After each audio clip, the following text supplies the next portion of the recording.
पहाड़ों पर पश्चिम विक्षोभ तो बंगाल की खाड़ी में एक चक्रवाती तूफान बनने वाला है। नमस्कार, आप देख रहे हैं मौसम पूर्वानुमान। मैं किरण वाघमोड़े। तो आज सुबह ही स्टेट ऑफ मलाक्का के आसपास एक चक्रवाती तूफान यहाँ पर विकसित हुआ। इसका नाम सेन्यार है, लेकिन यह तूफान कोई सशक्त नहीं है, कोई स्ट्रांग सिस्टम नहीं है। और वो पास लगे इंडोनेशिया के आसपास टकराएगा और वहाँ पर ही इसकी इंटेंसिटी जो होगी वो कम होती हुई दिखाई देगी, यानी कि यह वहाँ पर नष्ट हो जाएगा। इसके अलावा एक नया वेलमार्क लो प्रेशर एरिया जो श्रीलंका के दक्षिणी तट के आसपास दिखाई दे रहा है, और आने वाले दिनों में यहाँ पर डिप्रेशन, उसका डीप डिप्रेशन भी बनेगा और ये उत्तर दिशा में तमिलनाडु की तरफ बढ़ेगा।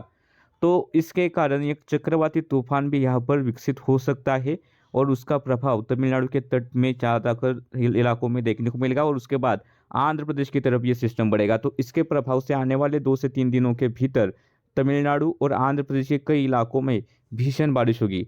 इसके अलावा कल एक पश्चिम विक्षोभ यहाँ पर राजस्थान की तरफ आ रहा है और पूर्वी हवाएं भी चल रही है। तो राजस्थान में बादल देखने को मिलेंगे और कुछ स्थानों पर बारिश की गतिविधियां भी देखने को मिल सकती है। यहाँ पर आप मॉडल के अनुसार अगर हम देखते हैं तो 27 नवंबर को राजस्थान में अजमेर, ब्यावर, पाली, सिरोही, राजसमंद के आसपास के इलाकों में बारिश के बादल विकसित हो सकते हैं। अरवली के रेंज होंगे, अरवली के जो पहाड़ होंगे वहां पर यह बारिश हमें गरज चमक के साथ कुछ स्थानों पर देखने को मिल सकती है। और 28 तारीख की सुबह सुबह यह बारिश जयपुर तक भी पहुंच सकती है। इसके बाद अगर हम बाकी शेष भारत की बात करें तो यहाँ पर पंजाब हरियाणा में न्यूनतम तापमान में गिरावट जारी रहेगी। यहाँ पर शीतलहर जैसे हालात, तो कुछ स्थानों पर शीतलहर भी चलेगी और कोहरा भी हरियाणा के कुछ इलाकों में देखने को मिल सकता है।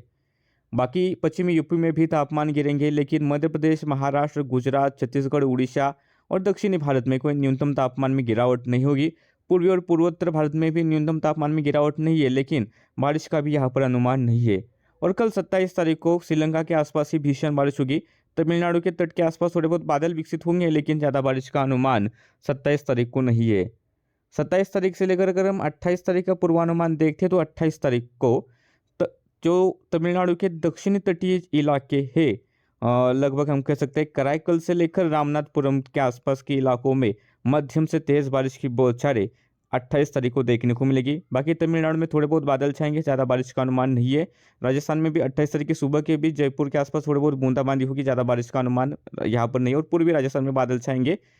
और अगर हम बारिश की बात करें तो बाकी शेष भारत में कहीं पर भी 28 तारीख को बारिश नहीं होगी, चाहे वो गुजरात, महाराष्ट्र, छत्तीसगढ़, उड़ीसा, झारखंड, बिहार से लेकर पूर्वोत्तर के इलाके हो, पंजाब हरियाणा या फिर यूपी का इलाका हो। मौसम साफ और शुष्क रहेगा। पहाड़ों पर भी मौसम साफ रहेगा। हिमाचल प्रदेश, उत्तराखंड, जम्मू कश्मीर में भी बारिश का अनुमान नहीं है। कर्नाटक, केरला में भी ज़्यादा विशेष रूप से बारिश नहीं होगी।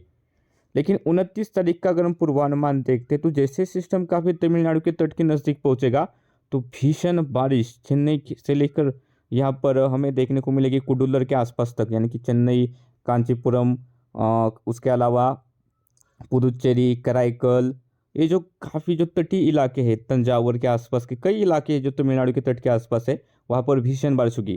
केरला में भी उस दौरान दक्षिणी इलाकों में थोड़ी बहुत मध्यम से तेज़ बारिश होगी।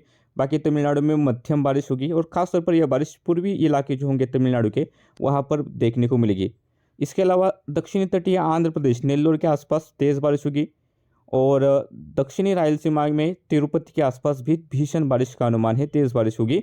बाकी देश की अगर हम बात करें तो पूरे देश में, चाहे वो पंजाब, हरियाणा, राजस्थान, गुजरात या फिर महाराष्ट्र के इलाके हो, मध्य प्रदेश, छत्तीसगढ़, उड़ीसा हो या फिर पूर्वी और पूर्वोत्तर भारत हो, यहाँ पर मौसम साफ रहेगा। पहाड़ों पर भी मौसम साफ और शुष्क ही रहेगा।